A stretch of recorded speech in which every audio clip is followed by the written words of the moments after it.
Taurus, hi! Welcome to Mr. Queen PH at ito ang inyong Money, Career, Finances reading for January 2024. This is a general reading. Just take what resonates. Watch your Sun, Moon, Rising, Venus for other messages. And thank you sa lahat ng mga sumusuporta dito sa ating channel. Just a reminder, gamitin nyo lamang ang reading na to bilang gabay. And pa-follow, like na rin ang ating Facebook at TikTok. Lahat po yan, Mr. Queen PH. And please check out my Shopee. Available ang mga protection and prosperity items, bracelets, zodiac sign bracelets, and many more. Link on the description. Ayan. So, let's see, Taurus, what's up with you sa inyong kaperahan, money, career, finances. Ngayong January, you have the Sun. Ayan, ang ganda. Energy. This is also life force. So you're becoming more creative. This is also being center of attention ngayon. So maaring merong certain level of fame, no? Pagiging sikat sa trabaho, sa career, sa business, sa social media, no? For some of you, you are also expressing yourself more ngayong January. A lot of attention coming in sa inyo. And then you have the Pisces energy, which is being more imaginative, creative, and focusing on your dreams, your goals, no? Yung iba may pagka-spiritual. Oo, you're also becoming more connected to your emotions. So kung kayo ay nasa creative side, marami kayo pang mga bagong ideas na may isip on how to improve your career, your business. You also have Saturn energy here, which is about discipline.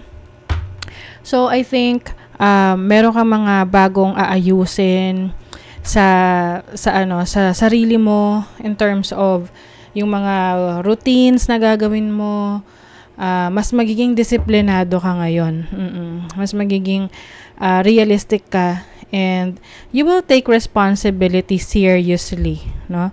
Na hindi ka papasok sa isang commitment or sa isang kontrata na hindi ka sigurado na kaya mong gampanan. So, kung ano lang yung kaya mo na panindigan, yun yung paninindigan mo sa career, sa business, sa trabaho, or mga projects na darating sa'yo. You have energy na naman, no? Energy, synergy. This is also co-creation, collaboration with other people. So, pwedeng you will work with others. You will be part of a team, no? Meron kang grupo na sasalihan or magiging parte ka ng isang grupo para sa isang proyekto, sa isang negosyo, no? You also have tools. So, yeah, you're going to be more practical in your abilities. You know your resources. And maaring meron kang aaralin na bagong skill that will improve your finances. Bagong kaalaman, no? Na itong bagong kaalaman na to, pwede siyang magdala ng pagkakakitaan sa inyo. Oo, lalo na yung mga online jobs, mga digital creation, no?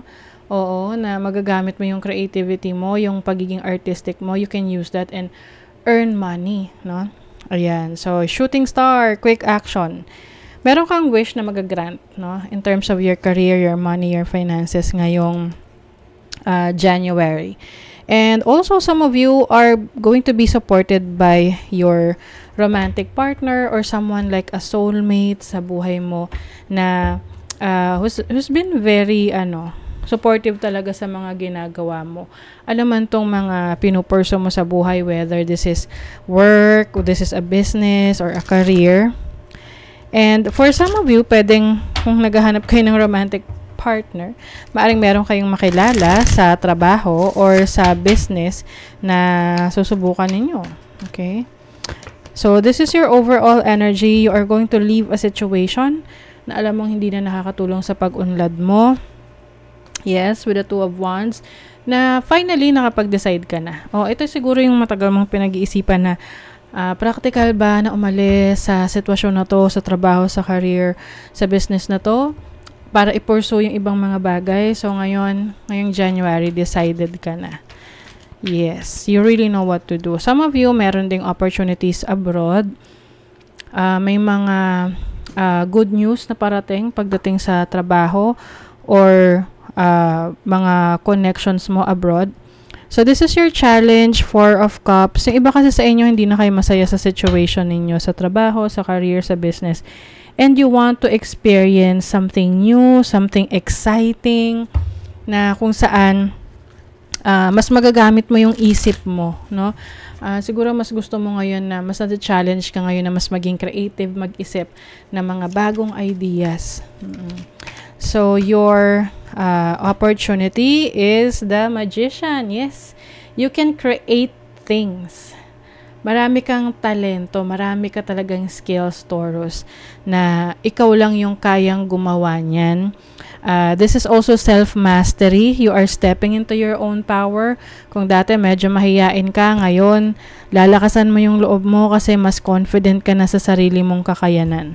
You also have the King of Swords.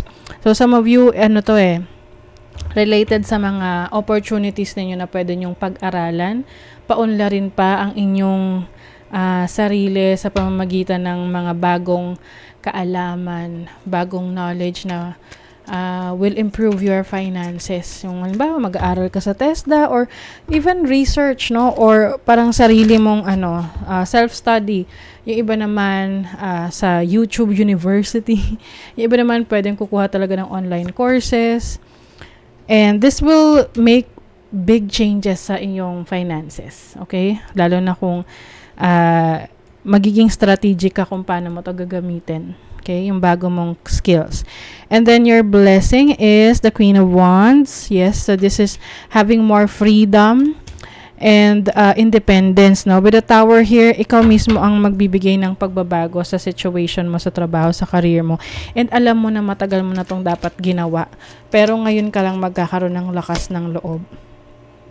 Ayan, choose to follow the path of forgiveness and raise your vibration. So, meron kang mga patatawarin sa buhay mo, like people or situation or even sarili mo dahil alam mo na meron kang naging mga mistakes in the past na nag-lead sa'yo sa mga lugar or sitwasyon na hindi ka naging masaya. So, ngayon, you are releasing that, no? Release what you've been carrying and lighten up. New joy is on the way. Yes. So, merong bagong source of happiness for you sa inyong career, sa inyong business ngayong January. And the connection to divine guidance is within you. You are divinely guided, Taurus. So, that's why itong mga pagbabago na to, itong lakas lang loob na meron ka ngayon para umalis sa isang sitwasyon na hindi ka na masaya. Dito mo yan kinukuha dito sa guidance na binibigay sa'yo ng universe. Okay? So, that is your reading, Taurus. Kung nagustuhan nyo ito, naka-resonate kayo, mag-comment kayo dyan. Like, share, subscribe para lagi kayo updated sa ating mga readings. Thank you so much, Taurus. See you again.